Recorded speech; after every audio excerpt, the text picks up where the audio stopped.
यह कहानी प्राचीन काल की है। उस समय उज्जैन नगरी में एक राजा राज्य करते थे। उनका नाम था आदित्य सेन। राजा आदित्य सेन न सिर्फ बहुत बहादुर थे, बल्कि उतनी ही ज़्यादा प्रजा के प्रति विनम्र और उदार थे। वह प्रजा का बड़ा ध्यान रखते थे। उनके राज्य में सभी संतुष्ट थे। एक दिन अपने कुछ सैनिकों और मंत्रियों के साथ आदित्य सेन शिकार पर निकले। एक शिकार का पीछा करते करते राजा आदित्य सेन अपने साथियों से अलग हो गए। राजा रास्ता भटक चुके थे। उन्हें रास्ता नहीं सूझ रहा था कि उन्हें किधर जाना है।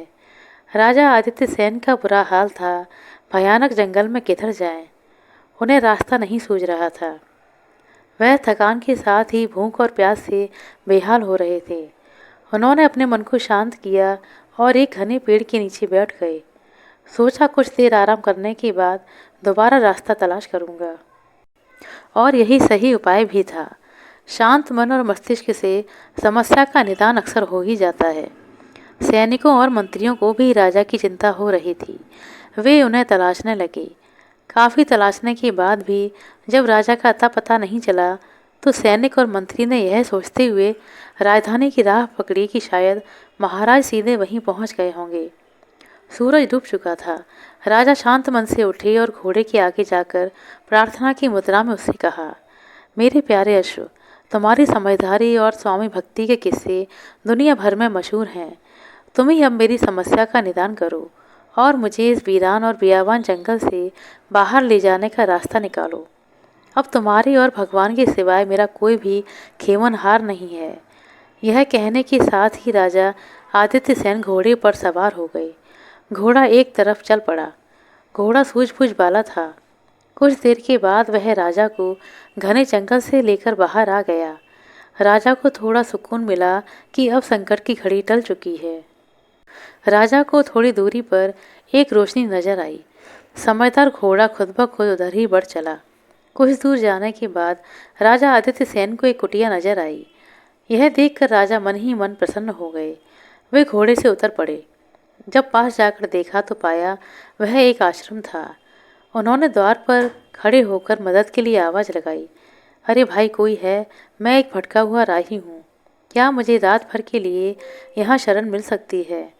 उनकी आवाज़ लगाते ही तुरंत ही दरवाज़ा खुला और एक आदमी बाहर आया। जब तक वे इस राही से कुछ पूछते, तब तक कुछ और आदमी बाहर निकल आए। सभी ने एक स्वर में पूछा, गुरुजी कौन है यह? इतनी रात को यह यहाँ क्या कर रहा है?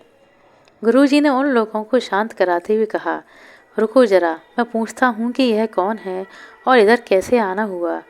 यह कहते हुए गुरुजी ने हाथ में पकड़े हुए दीपक की रोशनी आदित्य सेन पर डाली। भूख प्यास थकान से राजा आदित्य सेन का बुरा हाल हो रहा था।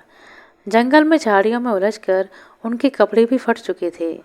चेहरे का सारा राजसी तेज खत्म हो गया था। राजा आदित्य सेन उनका आशय समझ गए। गुरुजी उनसे कुछ पूछ पाते इससे पहले ही उन्होंने अपना परिचय देते हुए कहा, गुरुदेव मैं एक राही हूँ और जंगल में भटक गया हूँ। रास्ता नहीं सूझ रहा। सारा दिन भूख प्यास और बेहाली में बीता है। मेरा यह घोड़ा मुझे शरण की आशा के साथ आपकी कुटिया पर ले आया है। अगर रात भर के लिए शरण मिल जाती तो मैं सुबह उठकर अपनी राह पकड़ता। जाने क्यों आदित्य सेन ने अपने राजा होने की बात छुपा ली थी। गुरुजी का नाम चक्रधर था। उन्होंने राही से यह बात सुनी। वे समझ गए कि यह व्यक्ति मुसीबत का मारा है। इसे शरण देना उनका नैतिक कर्तव्य है। उन्होंने कहा, अतिथि तो हमारे लिए भगवान जैसा होता है। आप घोड़े को बाहर बांधकर अंदर आ जाइए। इतना सुनते ही उनके शिष्यों ने कहा, गुरुजी आप यह क्या कर रहे हैं? यह आदमी डाकू भी तो हो सकता है और अपनी झूठ मूठ अपनी बुरी दशा बताकर अंदर आ जाएगा और रात में हमें लूटकर यहाँ से चला जाएगा। गुरुजी ने शिष्यों से कहा, तुम्हें ऐसा नहीं सोचना चाहिए।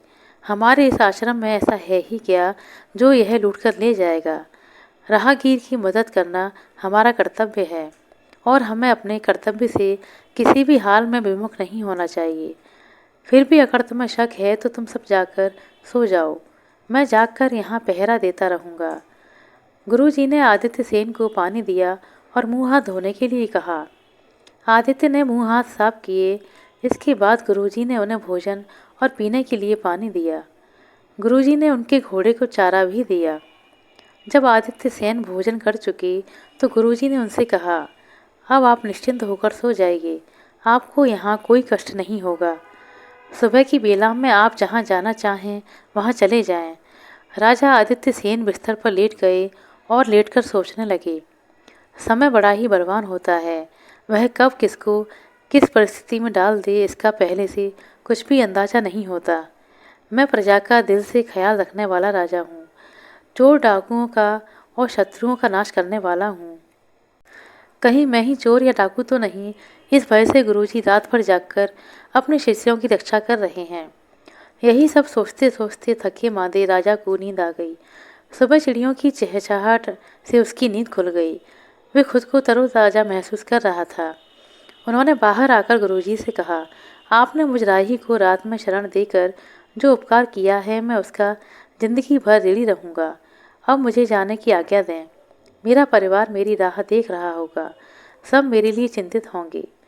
गुरुजी ने उत्तर दिया, आगंतुक, मैंने तुम्हारे ऊपर कोई उपकार नहीं किया है, मैंने सिर्फ अपने कर्तव्य का पालन किया है। यह मेरा कर्तव्य था कि एक मुसीबत में फंसे हुए व्यक्ति की मदद करूं। आप शीघ्र ही अपने घर पहुंचकर अपने परिवार की चिंता दूर करें। महाराज ने नगर जाने का रास्ता पूछा और आश्रम से विदा लेकर महल की तरफ चल दिए। दूसरे दिन महाराज के उज्जैन पहुंचते ही सारे दरबार में खुशी छा गई। राजा ने आश्रम के प्रसंग की किसी से भी चर्चा नहीं की और वे राज्य के राजकाज में व्यस्त हो गए। ऋषि चक्रधर का यह आश्रम उज्जैन राज्य में ही था। राजा आदित्य सेन ने एक दिन अपने एक सामंत से कहा, अमुक वन में चक्रधर नाम के एक ऋषि का आश्रम है। उस आश्रम में वे अपने कुछ शिष्यों के साथ रहा करते हैं। वहां जाकर उन्हें संदेश दो कि महाराज ने आपको बुलाया है। दूत ने जाकर ऋषि चक्रधर को जब यह संदेश सुनाया, तब चक्रधर को इस आमंत्रण का कोई भी कारण समझ में नहीं आया। उन्होंने सोचा कि राजाज्ञा का पालन करना प्रजा का कर्तव्य है, इसीलिए दरबार में चक्रधर उपस्थित हुए। महाराज ने उन्हें तत्काल पहचान लिया, लेकिन चक्रधर यह नहीं पहचान सके कि यही आदमी कुछ दिन पहले रात भर के लिए मेरे आश्रम में रह चुका है। महाराज ने ऋषि चक्रधर से पूछा, गुरुजी, आपके आश्रम में कितने लोग हैं और आपके आश्रम का खर्चा कैसे चलता है? ऋषि चक्रधर ने विनयपूर्वक कहा, महाराज, 7-8 शिष्य मेरे साथ आश्रम में रहते हैं। सब दिन में भिक्षा मांगकर अपना निर्वाह करते हैं। आपके इस धन धान्य संपन्न राज्य में भिक्षा प्राप्त करने में कभी कोई कठिनाई नहीं आती। कभी कोई अतिथि भूखा आ जाए तो उसकी भी सेवा का अवसर मिल जाता है। आपके राज्य में हमें कोई कष्ट नहीं। महाराज ने ऋषि की पूरी बात सुनने के बाद कहा, ठीक है, अब से आप सबको रोज भिक्षा मांगने का कष्ट उठाने की कोई आवश्यकता नहीं है। मैं आपके आश्रम को 5 गांव दान में देता हूँ। उसकी आमदनी से आपके आश्रम का सारा खर्चा चलेगा। अपने शिष्यों की तरफ से निश्चिंत होकर अब आप हमारे दरबार में ही रहिए। अचानक हुई महाराज की इस कृपा का रहस्य ऋषि चक्रधर को पता नहीं चल पाया। ऋषि चक्रधर दरबार में रहने लगे और दूसरी तरफ आश्रम वासियों की गांव की आय होने से भिक्षा मांगने से छुट्टी मिल चुकी थी। बिना मेहनत किए आराम से खूब धन संपत्ति मिलने पर आश्रम के शिष्य उद्दंडी हो गए और विलासी हो गए। कुछ दिनों के बाद हालत यह हुई कि वह धन संपत्ति के बंटवारे को लेकर आपस में झगड़ा करने लगे। एक दिन ऋषि चक्रधर ने राजा आदित्य सेन से कहा, महाराज, आज्ञा दें तो एक बार जाकर मैं अपने आश्रम की परिस्थिति देखकर आ सकूं। अपने शिष्यों को देखकर मुझे खुशी होगी। राजा आदित्य सेन ने उन्हें जाने की आज्ञा दे दी। ऋषि चक्रधर जब आश्रम में पहुंचे तो उनके शिष्यों को उनका वहां आना बुरा लग गया। उन लोगों ने सोचा कि गुरुजी भी हमारी आमदनी में हिस्सा बांटने आए हैं। धन संपत्ति को लेकर उनकी आपस की लड़ाई देखकर ऋषि चक्रधर को बहुत दुख हुआ। उन्होंने अपने शिष्यों को बुलाया और उन्हें समझाते हुए कहा, तुम सब आपस में अपना एक मुखिया चुन लो, उसकी सलाह से सब लोग मिलजुल कर काम करो। इस तरह से आपस में लड़ाई झगड़े से बचकर कुछ परोपकार का काम भी किया करो। अब वे लोग भिक्षा मांगने वाले तो थे नहीं, कोई किसी को मुखिया मानने को तैयार ही नहीं हुआ। आखिर में उनसे नाराज होकर ऋषि चक्रधर वापस दरबार में आ गए। राजा आदित्य सेन ने महसूस किया कि जब से ऋषि आश्रम से लौटकर आए हैं वे हमेशा उदास और दुखी रहते हैं। राजा ने एक दिन एकांत में उनके दुख और उदासी का कारण पूछा। ऋषि चक्रधर ने उन्हें सारी बात सच सच बता दी। पूरी बात सुनने के बाद राजा आदित्य सेन ने कहा, गुरुजी आप दोबारा आश्रम में जाइए, मैं पता कराऊंगा कि ऐसी स्थिति क्यों हुई है। चक्रधर फिर आश्रम में आ गए।